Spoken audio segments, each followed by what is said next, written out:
Hi, my name is Sisonke Msimang, and I am the author of a new book called The Resurrection of Winnie Mandela. And I wanted to talk a little bit about why I've written a book about Winnie Mandela, considering the fact that there are a number of books already written about Winnie Mandela. And of course, the fact that she wrote so frequently and so eloquently about herself in her own life.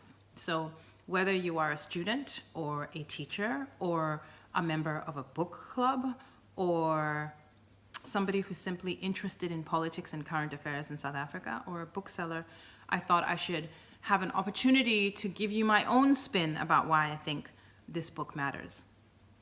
So as many of you will recall, when Mam Winnie passed away, a number of really interesting things happened in terms of the conversation that was had about her life and her legacy.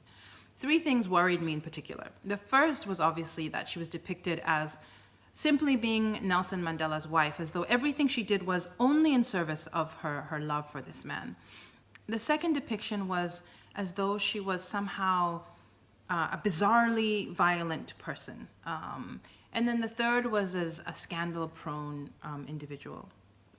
It seemed to me that none of those three depictions really got at the truth or the essence of who Winnie Mandela was and what she represented for our country. More importantly, of course, what they indulged in was a kind of political erasure that happens to far too many women in the public domain, and I wanted to engage in that specifically. So I set out to write this book. And in the process, of course, because when you write a book, you find many, many stories.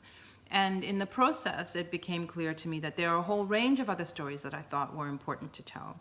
So it has also become a book about history, from 1652 and the arrival of Jan van Riebeeck to the 1820 settlers in what is now the Eastern Cape. If you talk about Winnie Mandela, you must talk about the very violent history of this country and these deep conflicts that still continue to dominate our political terrain. But it was also a book about the history of Johannesburg, the city that Winnie Mandela came to, and it shaped her as she in turn shaped the city. It also became a story about this amazing relationship between Winnie Mandela and Nelson Mandela.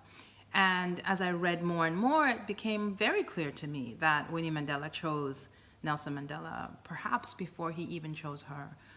Although we are used to hearing that women are chosen, I think often. And certainly this was the case with Winnie Mandela. She chose a man based on his politics. So it was fascinating and fun to do the research for this book, but it was also deeply confronting. And of course, it has my own spin on things because I wanted to make meaning of her life, a kind of contemporary meaning. And so that's what I've tried to do. So if you are looking for a book which seeks to condemn Winnie Mandela, this is not going to be a book you will enjoy.